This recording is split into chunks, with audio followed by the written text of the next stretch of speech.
Assalamualaikum warahmatullahi wabarakatuh.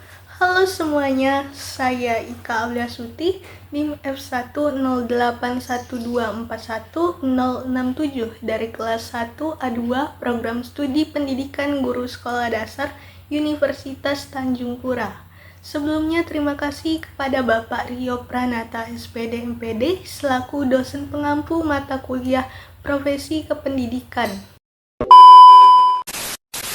Nah, kali ini kita akan membahas alur menjadi guru profesional dari peta konsep yang telah saya buat. Kita akan membahasnya dari awal, mulai dari lulus sarjana pendidikan hingga menjadi guru bersertifikasi. Sebelum menjadi guru bersertifikasi, perlu mengikuti yang namanya PPG atau Pendidikan Profesi Guru. Apa sih itu PPG? PPG adalah program pendidikan yang diselenggarakan setelah program sarjana atau sarjana terapan bagi calon guru atau guru untuk mendapatkan sertifikat pendidik yang merupakan syarat menjadi guru profesional. Ada banyak sekali manfaat jika berhasil mendapatkan sertifikat pendidik ini. Dengan sertifikat pendidik, beberapa keuntungannya adalah meningkatkan kompetensi mengajar, memperoleh pengakuan sebagai guru profesional, dan yang berhasil mendapatkan sertifikat pendidik ini akan menerima tunjangan profesi dari pemerintah. Oh my God! Wow! Tunjangan ini menjadi salah satu cara pemerintah untuk meningkatkan kesejahteraan guru sekaligus meningkatkan mutu pendidikan di Indonesia. Nah, sertifikat pendidik ini bisa didapatkan jika lulus PPG. Setelah menyelesaikan program sarjana pendidikan, ada 2 jalur yang bisa kamu pilih untuk menjadi guru profesional. Yang pertama, bisa melanjutkan ke PPG Prajabatan, dan yang kedua, langsung mengajar sebagai guru honorer atau di sekolah swasta. Bagi yang memilih jalur PPG Prajabatan, langkah pertama adalah tahap seleksi, dan jika lulus kemudian akan mengikuti pembelajaran PPG selama sekitar 1 tahun atau 2 semester di LPTK penyelenggara PPG sesuai provinsi yang dipilih oleh calon mahasiswa sebagai preferensi lokasi pengabdian. Untuk mengikuti PPG Prajabatan ini terdapat syarat, yaitu tidak terdaftar di Dapodik, IPK paling rendah 3, dan maksimal berusia 32 tahun. PPG Prajabatan diselenggarakan bagi lulusan sarjana atau sarjana terapan maupun diploma 4, baik dari jurusan pendidikan maupun non-kependidikan, bagi calon guru untuk mendapat sertifikat pendidik. Tapi tidak semua jurusan dapat mengikuti PPG. Untuk mengikuti PPG, program studi ketika kuliah harus linier dengan bidang studi di PPG. Linearitas jurusan bisa dicek di situs resmi PPG ya.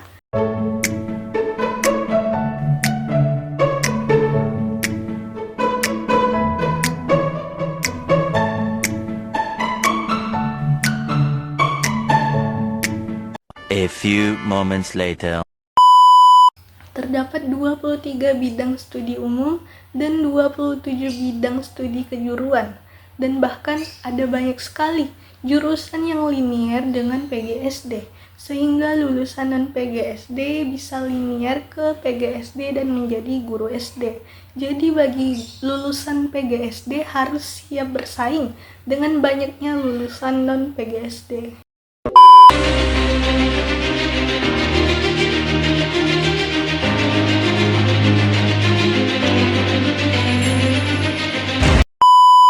Biaya pendidikan untuk setiap semester sebesar Rp8.500.000.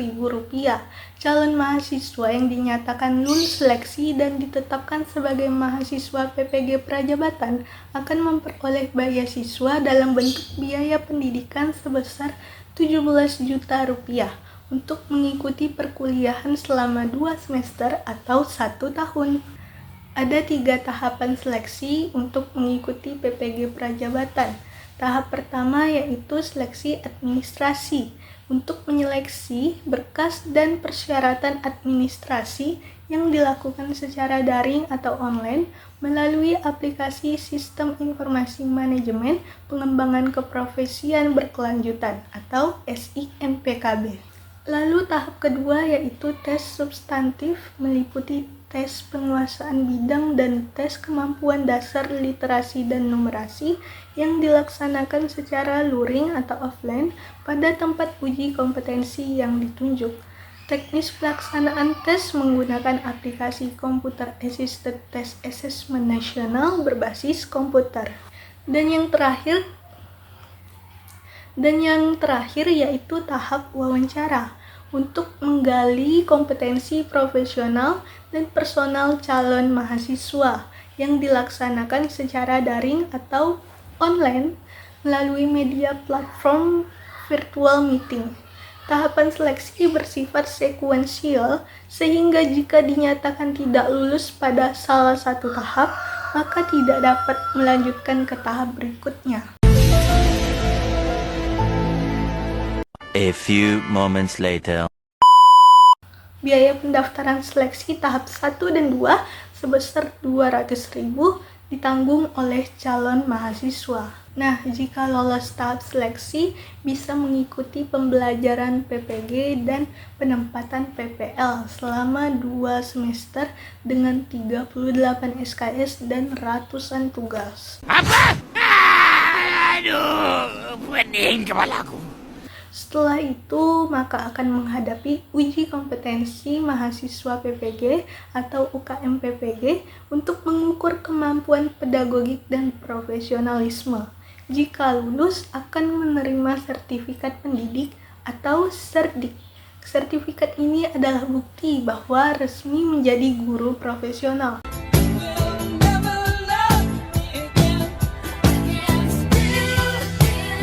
Dan akan digunakan untuk mengikuti seleksi P3K atau PNS.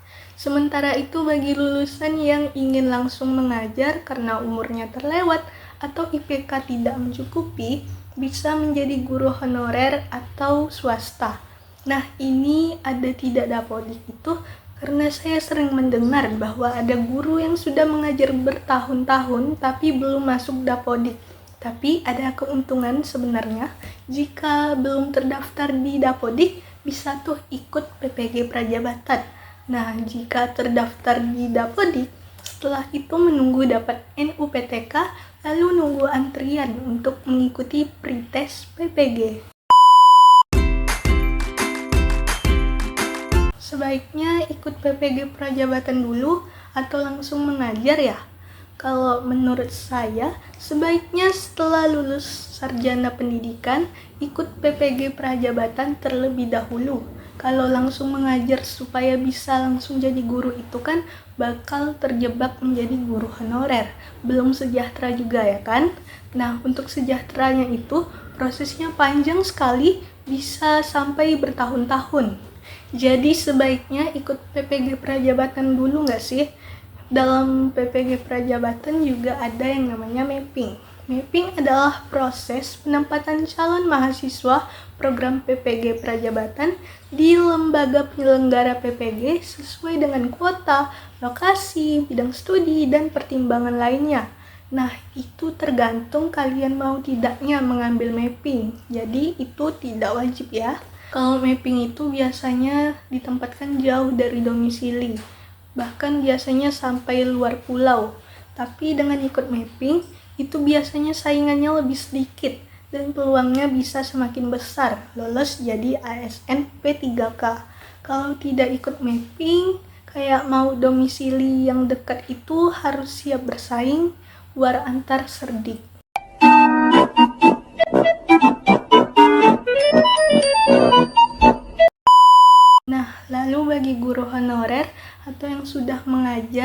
ada jalur PPG dalam jabatan. Jalur ini memungkinkan kamu untuk belajar sambil tetap mengajar. Prosesnya mirip dengan PPG prajabatan, seperti pembelajaran PPG, UKM PPG, dan akhirnya sertifikasi. Syarat mengikuti PPG Daljab ini harus terdaftar Dapodik, NUPTK, dan umur maksimal 58 tahun. PPG Daljab ini hanya selama 1 semester, 2-4 bulan saja, dan hanya 12 SKS yang dilakukan secara daring. PPG dalam jabatan diharapkan dapat menjawab berbagai permasalahan pendidikan, seperti kualifikasi di bawah standar, dan guru-guru yang kurang kompeten.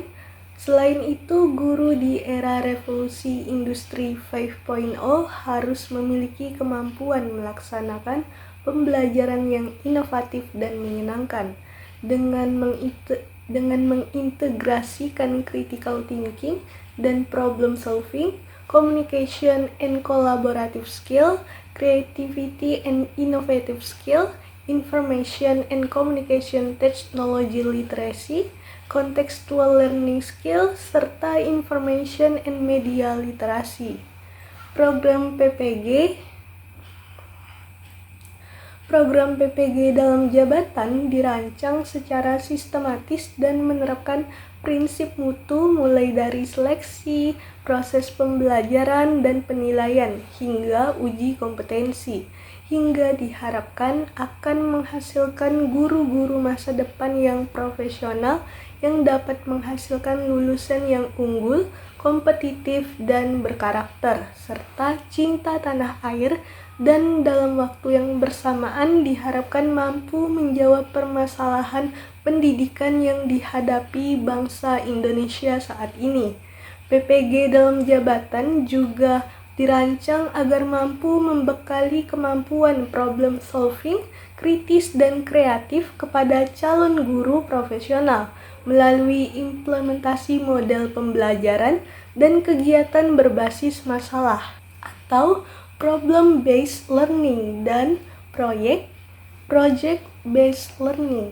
Program PPG dalam jabatan bertujuan menghasilkan guru sebagai pendidik profesional yang bertakwa kepada Tuhan Yang Maha Esa dan berakhlak mulia, berilmu, adaptif, kreatif, inovatif, dan kompetitif dengan tugas utama mendidik, mengajar, membimbing, mengarahkan, melatih, menilai, dan mengevaluasi peserta didik.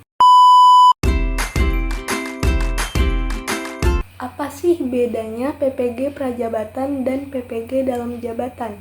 Keduanya memiliki perbedaan baik berdasarkan sasaran, waktu masa studi, dan biaya.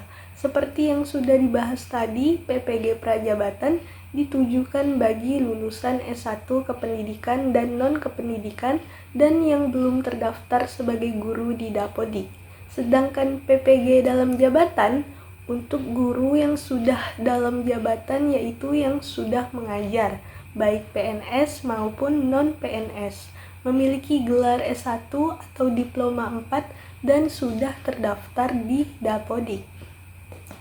Lalu berdasarkan masa studinya, PPG dalam jabatan menempuh waktu selama kurang lebih 3 bulan, yang setara dengan 1 semester dengan 12 SKS, sehingga masa perkuliahan lebih pendek. Berbeda dengan PPG dalam jabatan, PPG prajabatan memiliki masa studi selama 2 semester atau kurang lebih 1 tahun dengan 38 SKS. Peraturan Pemerintah Nomor 19 Tahun 2017, PPG Daljab dibiayai oleh pemerintah pusat, daerah, dan satuan pendidikan yang dikelola masyarakat. Sedangkan calon mahasiswa yang dinyatakan lulus seleksi PPG prajabatan akan memperoleh beasiswa dalam bentuk biaya pendidikan sebesar 17 juta rupiah untuk mengikuti perkuliahan selama 2 semester atau 1 tahun.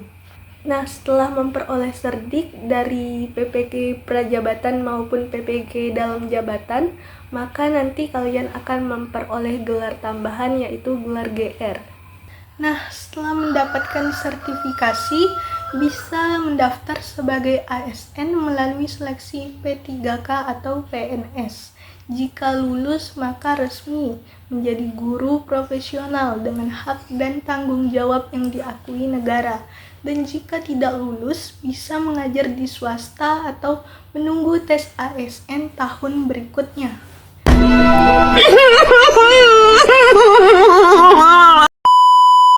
Kemudian, sebagai seorang pendidik, guru dituntut untuk memiliki berbagai kompetensi yang mendukung pelaksanaan tugasnya.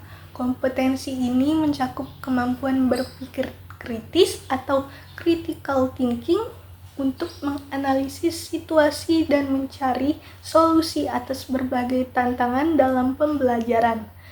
Selain itu, guru harus memiliki keterampilan pemecahan masalah atau problem solving agar mampu memberikan solusi yang relevan. Lalu, kemampuan berkomunikasi atau communication juga menjadi hal penting baik dalam menyampaikan materi kepada siswa maupun dalam berinteraksi dengan sesama pendidik atau pihak lain yang terlibat dalam dunia pendidikan. Selain itu, keterampilan kolaboratif atau collaborative skill diperlukan agar guru dapat bekerja sama secara efektif dalam tim. Guru juga diharapkan kreatif dan inovatif. Creativity dan inovatif skill ini dalam menciptakan metode pembelajaran yang menarik dan relevan bagi siswa. Di era digital, literasi teknologi informasi dan komunikasi atau Information and Communication Technology Literacy menjadi suatu keharusan untuk memanfaatkan perangkat digital dalam proses belajar mengajar. Selain itu, guru harus memiliki keterampilan pembelajaran kontekstual atau contextual learning skill yang relevan dengan kehidupan siswa, serta literasi informasi dan media atau information and media literacy untuk menggunakan sumber daya digital secara optimal. Kemudian, guru memiliki tanggung jawab yang besar. Pertama, guru bertugas untuk mendidik siswa, membantu mereka mengembangkan karakter, moral, dan nilai-nilai positif.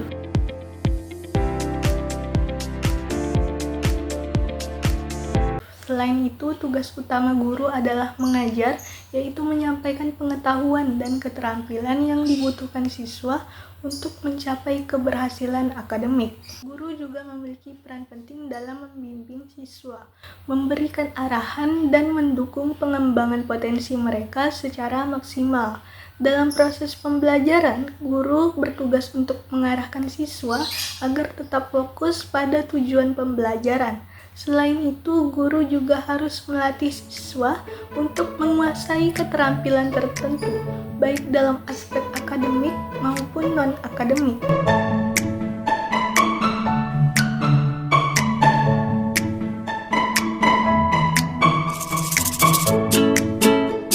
Untuk memastikan efektivitas proses pembelajaran, guru bertanggung jawab untuk menilai hasil belajar siswa, baik melalui tes, tugas, maupun observasi. Langkah ini diikuti dengan mengevaluasi metode pembelajaran yang digunakan, sehingga proses belajar mengajar dapat terus ditingkatkan untuk menghasilkan hasil yang lebih baik. Dengan kompetensi dan tanggung jawab ini, seorang guru ASN profesional tidak hanya bertugas sebagai pengajar, tetapi juga menjadi pembimbing, motivator, dan inovator yang mendukung kemajuan pendidikan di era modern. Nah, itu dia pembahasan tentang alur menjadi guru profesional dari lulusan SPD hingga menjadi guru ASN. Semoga ini dapat memberikan gambaran yang jelas serta bermanfaat bagi kalian yang ingin berkarir di dunia pendidikan. Perjalanan menjadi seorang guru memang penuh tantangan, tetapi setiap langkah adalah bentuk dedikasi untuk mencerdaskan bangsa. Jangan lupa untuk terus belajar, menginspirasi, dan membawa perubahan positif bagi dunia pendidikan. Terima kasih dan sampai jumpa.